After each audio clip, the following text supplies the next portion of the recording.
Hello students, good morning. Myself Puneet वत्स।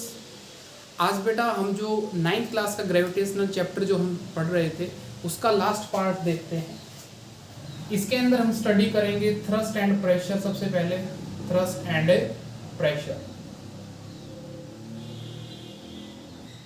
सबसे पहले जाने थ्रस्ट के बारे में। तो ये एक टाइप से फोर्स ही है, जो टोटल फोर्स एक्ट होगा किसी भी ऑब्जेक्ट के ऊपर उसे हम क्या कह देते हैं, थ्रस्ट। और फोर्स के बारे में हमने पिछले चैप्टर में भी पढ़ा था, एनी पुश और पुल। एनी पुश और पुल ऑन एन ऑब्जेक्ट, वो क्या कहलाता है, फोर्स कहलाता है। अभी यहाँ पर हम जानते हैं प्रेशर के बारे में। प्रेशर का हिंदी मीनिंग दबाव या दाब है, वो हम कह सकते हैं। ठीक है। प्रेशर की अगर डेफिनेशन देखें, the force acting per unit area.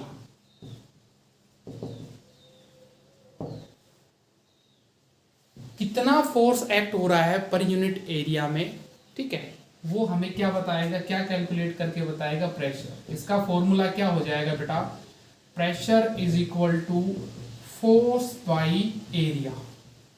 यहां पर यूनिट की बात करें तो फोर्स की यूनिट न्यूटन होती है और एरिया की होती है मीटर स्क्वायर।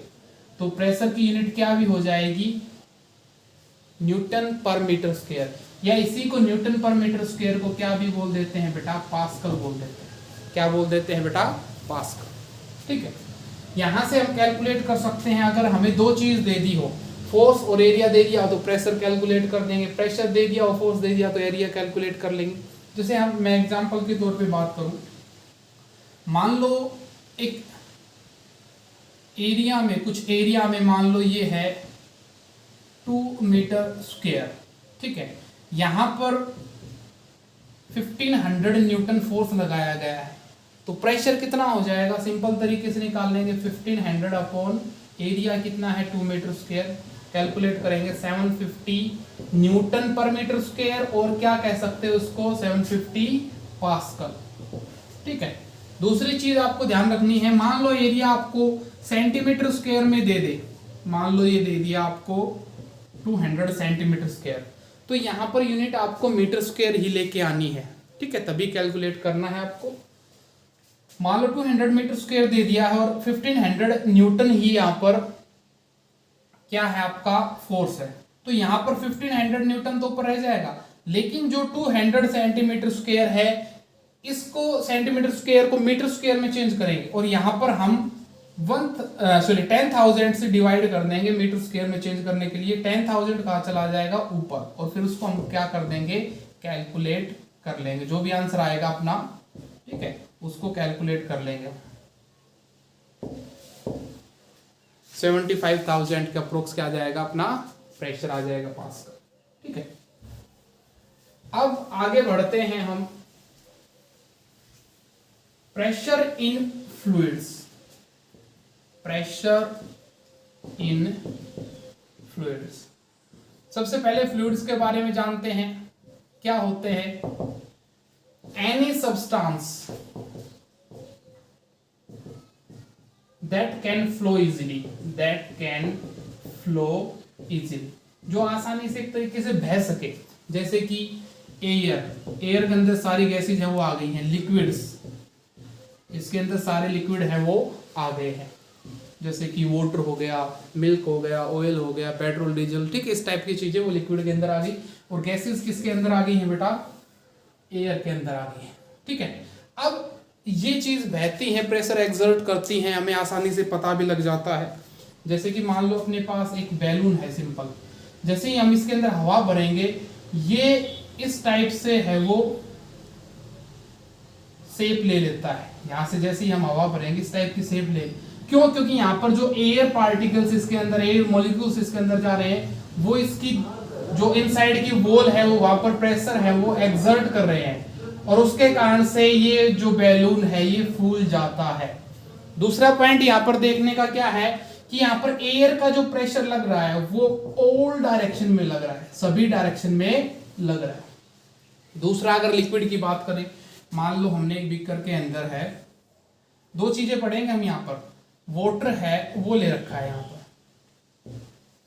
अब वाटर की बात करें तो वाटर किस साइड में प्रेशर है वो एग्जर्ट करता है, ये भी ऑल डायरेक्शन में प्रेशर है वो एग्जर्ट करेगा। जैसे इसके अंदर लिक्विड भरा हुआ है, पानी भरा हुआ है, वो भी ऑल डायरेक्शन में प्रेशर एग्जर्ट करता है। लेकिन हम देखते हैं आमतौर से क्या होता है, जैसे ही हमने एक बकेट ले रखी है जैसे कि पानी की, ठीक है, उसके अंदर हमने क्या किया, एक प्लास्टिक की बोल ली और उसको पानी के अंदर डाला और उसको दबाने की कोशिश की। जब हम उसको दबाने की कोशिश करते हैं तो आप एक फोर्स महसूस करोगे ऊपर की ओर जो लग रहा है, ठीक है। अगर उसको हम झटके से सडनली छोड़ देंगे तो वो बॉल है बिल्कुल एकदम से ऊपर आएगी।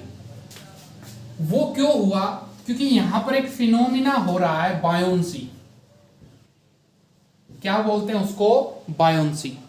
बायोन्सी क्या हुआ, यहां पर नीचे जैसे कि ये बॉल है, यहां पर लिक्विड भरा हुआ था, नीचे से एक फोर्स एक्सर्ट हो रहा है इसके ऊपर जो इसको ऊपर की ओर धकेल रहा है। ये फोर्स कौन सा होता है, बायोंट फोर्स।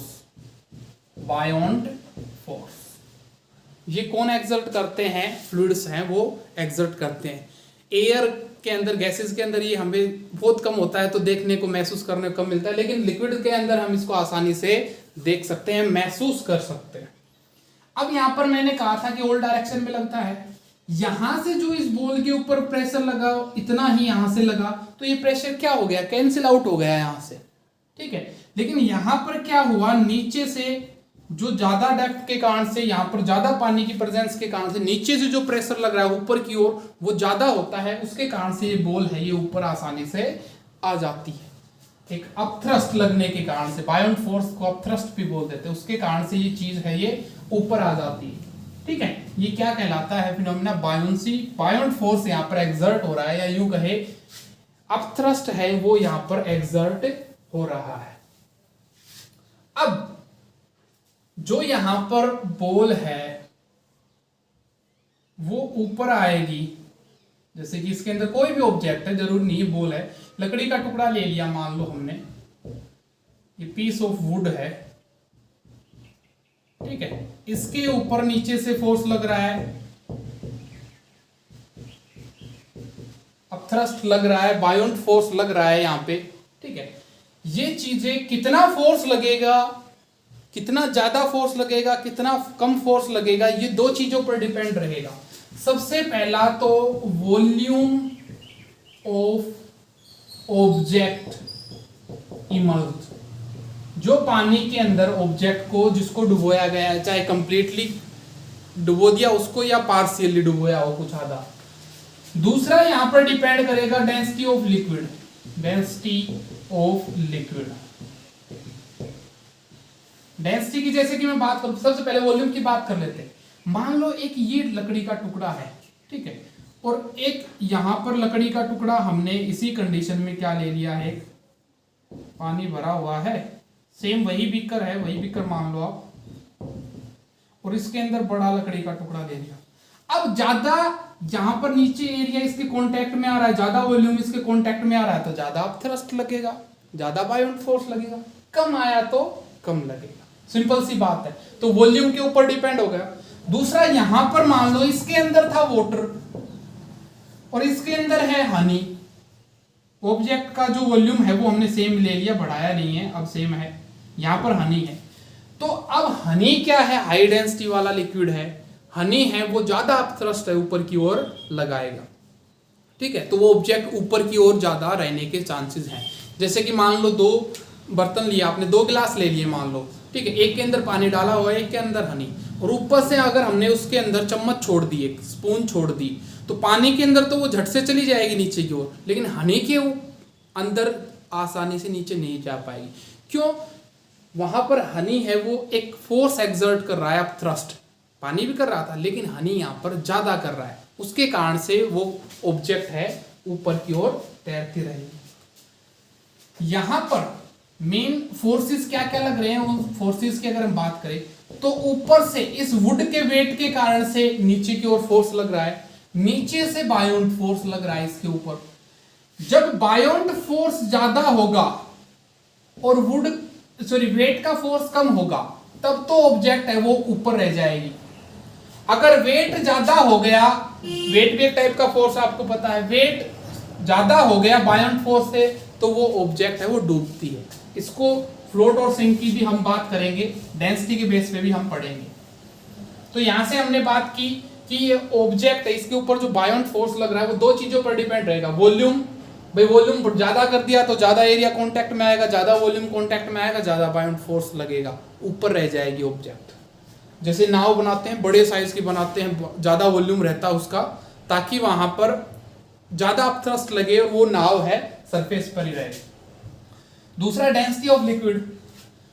एक तो आप जो सिंपल वाटर है अपने घरों में होता है उसके अंदर तैर के देखो, और एक तैरो आप जो सी वाटर होता है जिसके अंदर सोल्ट या सैलिन वाटर बोलते हैं, जिसके अंदर सोल्ट की प्रेजेंस ज्यादा होती है, उसकी डेंसिटी ज्यादा होगी, वहां पर आप आसानी से तैर पाओगे। क्यों? क्योंकि डेंसिटी ज्यादा तो वहां पर अपथ्रस्ट भी ज्यादा लग रहा है, ज्यादा अपथ्रस्ट लगेगा तो वहां पर आसानी से वेट है वो कम एक्सर्ट होगा, ठीक है। वेट से ज्यादा अपथ्रस्ट लगेगा तो ऑब्जेक्ट है आसानी से वहां पर तैर पाएगी, ठीक है। उसके बाद बात करते हैं हम डेंसिटी की, बात कर लेते हैं, आर्किमिडीज प्रिंसिपल की भी बात करें। अब हम बात करते हैं डेंसिटी की, जिसकी वाटर की डेंसिटी यहां पर मैं एक बार लिख देता हूं। वाटर की डेंसिटी बड़ी यूनिट में देख के तो होती है 10⁻³ kg पर मीटर क्यूब। अगर सीजीएस में देखें तो वो होती है 1 ग्राम पर सेंटीमीटर क्यूब।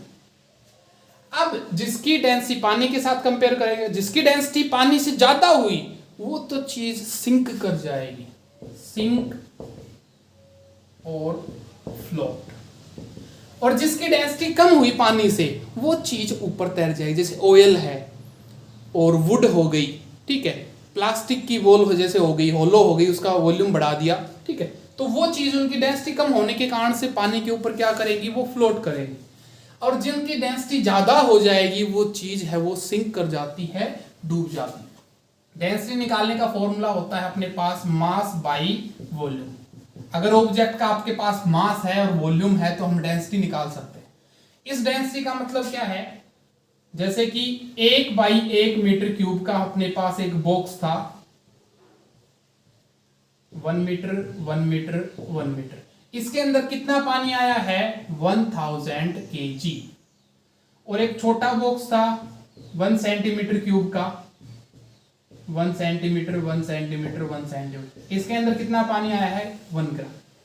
अब यहां से हम देख सकते हैं, मान लो हमने इसी बॉक्स के अंदर मरकरी को डाला और मरकरी यहां पर करीब 12,000 kg है वो इसके अंदर आ गया, इसी बॉक्स के अंदर 12,000 यहां पर आ गया, उसकी डेंसिटी क्या हो जाएगी, ज्यादा हो जाएगी। पानी से डेंसिटी ज्यादा हुई, वो चीज डूबेगी उसके अंदर। ऑयल डाला, मान लो ऑयल यहां पर आया 800 kg ही, तो पानी से क्या हो गई, इसकी डेंसिटी कम हो गई, ये ऑब्जेक्ट क्या करेगी, वहां पर फ्लोट करेगी, तैरेगी, ठीक है। यहां से हम वाटर के साथ कंपेयर कर लेंगे, बाकी आपस में भी इनका रिलेशन है वो देख सकते हैं, अदर लिक्विड के साथ भी हम देख सकते हैं। एक आर्किमिडीज प्रिंसिपल को हम जानते हैं, यहां पर आर्किमिडीज प्रिंसिपल क्या कहता है,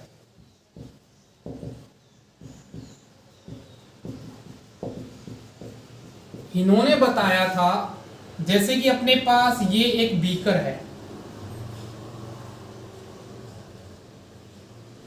और इसमें हमने क्या किया, यहां तक इस सरफेस तक पानी भर दिया कि अब इसके अंदर और पानी भरेंगे तो ये इधर से स्पिल हो जाएगा, गिर जाएगा, निकल जाएगा यहां से। इस कंडीशन में इसको छोड़ दिया है, या इसके अंदर कोई ऑब्जेक्ट डुबोएंगे तो वहां से पानी निकलेगा। अब जितना अब ऑब्जेक्ट इसके अंदर लेके आए, मान लो हम ये ऑब्जेक्ट ले आए इसके अंदर, यहां से हमने टांग दिया इसको, ठीक है। इसका वेट भी कर सकते हैं हम, सिंपल तरीके से करें, मान लो इसका स्प्रिंग बैलेंस लगा के हमने इसका वेट किया हुआ था। पहले इसका वेट है मान लो 5 kg है, बैलेंस के ऊपर शो कर रहा था, ठीक है, स्प्रिंग बैलेंस के ऊपर। तो यहां पर सबसे पहले बात करें कितना वेट शो करेगा, कम करेगा या ज्यादा करेगा, कम करेगा, ऑब्वियस बात है, क्योंकि यहां से क्या लग रहा है, अपथ्रस्ट लग रहा है, नीचे से ऊपर की ओर फोर्स लग रहा है, तो ये 3 किलो से कम मान लो 2.5 kg है, स्प्रिंग बैलेंस के ऊपर शो करेगा। दूसरा पॉइंट यहां पर क्या बात करते हैं हम, आर्किमिडीज ने जो कहा था यहां पर जब हम ऑब्जेक्ट को प्लेस कर रहे हैं, इसके अंदर डाल रहे हैं, तो नीचे से अपथ्रस्ट लग रहा है, और ये अपथ्रस्ट निकाल सकते हैं कैसे? जो पानी यहां से स्पिल होके और यहां पर भर जाएगा, अगर इसका हम वेट कर लें तो वो इस अपथ्रस्ट के बराबर आएगा। कहने का मतलब क्या है, यहां पर अपथ्रस्ट या बायोंट फोर्स बराबर होगा वेट ऑफ वाटर डिस्प्लेस्ड। जितना पानी यहां से डिस्प्लेस्ड होगा उसके वेट के बराबर। मान लो यहां पर इसको निकाल के हमने तोल लिया है, 5 kg 2 kg जितना भी आया है, ठीक है, उतना ही फोर्स वहां पर एक्सर्ट हो रहा है। एक्सेलरेशन ड्यू टू ग्रेविटी है यहां पर, उसका भी ध्यान रखेंगे हम, ठीक है बेटा। दूसरा पॉइंट है यहां पर, ये तो आर्किमिडीज ने बताया। दूसरा पॉइंट क्या है यहां पर, वॉल्यूम ऑफ ऑब्जेक्ट इमर्ज्ड। ये ऑब्जेक्ट है, इसका वॉल्यूम कितना है यहां पर, जो यहां पर डुबोई गई है उसका कितना वॉल्यूम है, इसका वॉल्यूम बराबर होगा वॉल्यूम ऑफ वाटर डिस्प्लेस्ड। मतलब कि ये जो पानी यहां पर डिस्प्लेस्ड होके आया है, निकल के आया है, इसका वॉल्यूम और इस ऑब्जेक्ट का वॉल्यूम भी क्या होगा बेटा, बराबर होगा। समझ गए? दो चीजें बराबर होंगी यहां पर, upthrust is equal to weight of the water displaced, दूसरा volume of the object which is immersed in water is equal to the volume of displaced water. दो चीजों का ध्यान रखना है, ठीक है। दो पॉइंट है यहां पर। डेंसिटी हमने जान लिया है, आर्किमिडीज जान लिया। एक रिलेटिव डेंसिटी के बारे में और जान लेते हैं, थोड़ा सा चैप्टर कंप्लीट है फिर अपना। रिलेटिव डेंसिटी, जैसे कि दो को हम कंपेयर कर रहे हैं, मान लो 1 बाई 1 मीटर के बॉक्स में पानी तो यहां पर आया बेटा 1000 kg, 1 बाई 1 मीटर का है, 1 मीटर 1 मीटर, इतना ही हमने दूसरा बॉक्स लिया है, ये भी सेम ही है, 1 मीटर 1 मीटर 1 मीटर। इसके अंदर मान लो हमने भरा हनी, तो हनी यहां पर कितना आया, मान लो 2000 kg आ गया।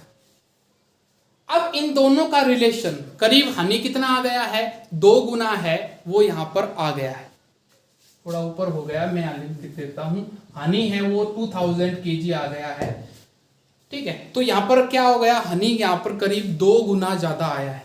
यही रिलेशन है, रिलेटिव डेंसिटी हमें बताता है। पानी के साथ कंपेयर कर रहे हैं, relative density of substance, formula क्या है इसका, ये बराबर होगा डेंसिटी ऑफ सब्सटेंस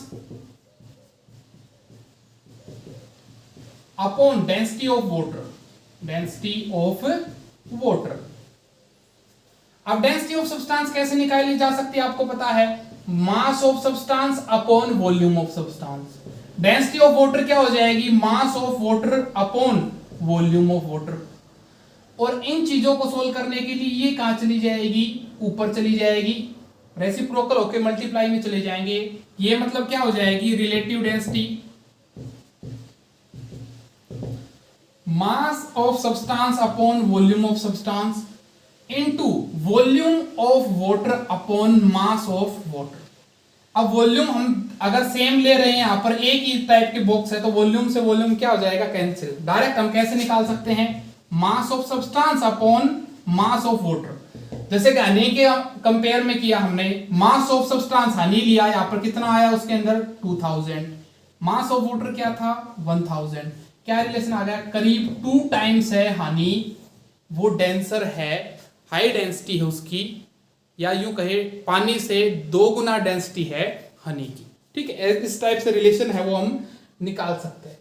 उससे आगे अगर हम बात करें यूनिट ऑफ रिलेटिव डेंसिटी,